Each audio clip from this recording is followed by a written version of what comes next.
Salut. Salut. Alors aujourd'hui, critique de The Nice Guys, réalisé par Shane Black. C'est l'histoire d'un détective privé qui doit enquêter sur une personne qui a disparu, enfin que tout le monde croit morte, mais qu'une personne croit vivante. Et d'une autre part, quelqu'un qui n'est même pas détective privé, qui est juste à son compte, qui doit lui-même enquêter sur le détective privé. Un bon gros bordel, mais ça valait le coup. Ouais. Donc le privé est joué par Ryan Gosling et le mec qui a rien, c'est Russell Crowe.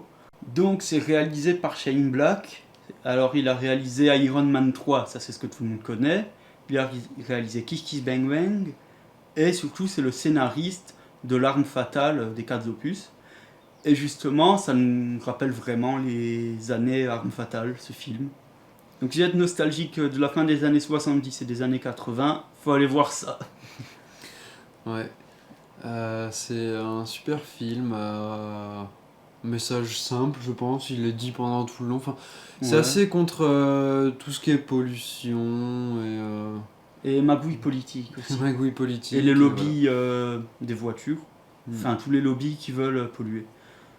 Voilà. C'est assez simple, efficace et puis d'actualité, je trouve. Donc, Ouais. c'est sympa. Il me semble qu'il a fait l'ouverture de Cannes. Ouais. Enfin, pas en sélection hors compétition. Ouais, que du positif sur ce film, ou presque.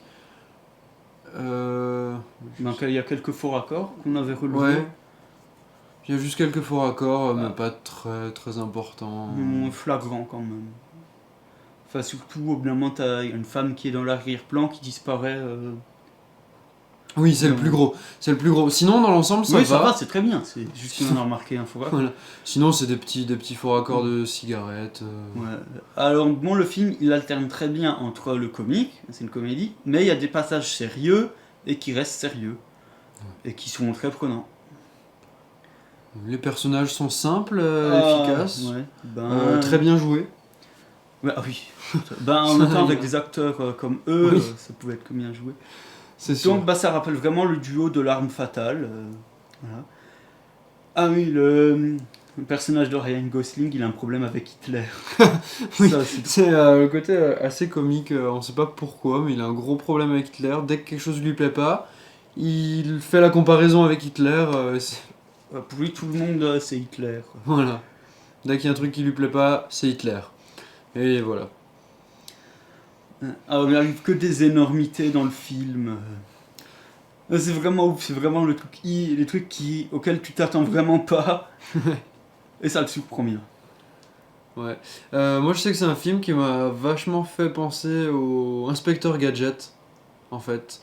Dans le sens où c'est un détective privé, mais qui est vraiment nul à chier. Et c'est sa fille qui fait tout. Et dans Inspecteur Gadget, c'est sa nièce, en fait.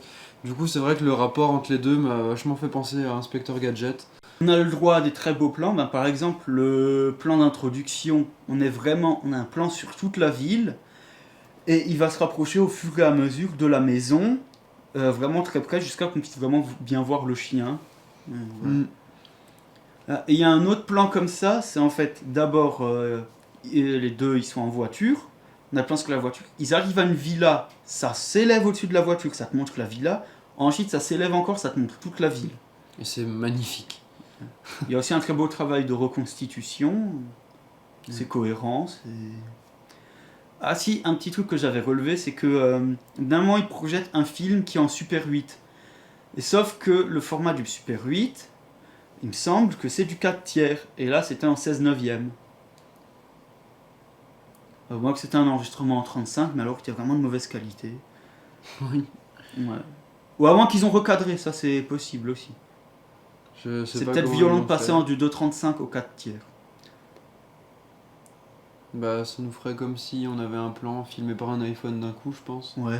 En fait. Du coup, oui, c'est peut-être voulu, c'est peut-être volontaire pour nos yeux. Ce film il est un peu centré autour d'un film porno, mais que les gens disent qu'il est... film expérimental. Voilà, qu'il est expérimental. Film expérimental. Sauf qu'on ne verra jamais de porno du film. Ouais. Et donc ça laisse l'imagination du spectateur et tout, et ça c'est intelligent. Parce que là où d'autres films auraient vraiment montré du porno, c'est beaucoup plus subtil. Oui, puis c'est pas plus mal. Ça... Le film est axé là-dessus, mais n'en montre pas. Du coup, j'ai trouvé ça vraiment sympa, intelligent. Ouais. Alors, un autre détail de mise en scène qui m'a vraiment marqué, c'est au bout d'un moment, le personnage de Russell Crowe doit lire un mot, sauf qu'il va le tenir comme ça. Et le point de la caméra est à peu près fait ici. Et c'est pour montrer qu'en fait, il est presbyte et qu'il doit forcément tendre le bras pour voir le mot. Et là, donc, on est vraiment à sa place et ce plan est super bien. Sinon, le rythme du film est génial. Il est super bien composé. Plein de rebondissements. Il se passe tellement de trucs. Ouais, c'est une comédie, mais l'histoire policière est vraiment très bien foutue.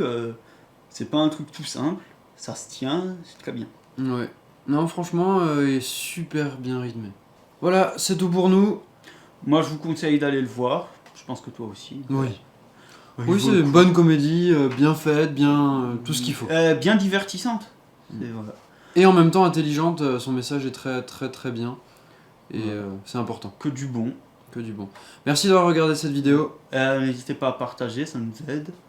Faites-vous votre propre avis, c'est super important. Ouais, salut. Salut!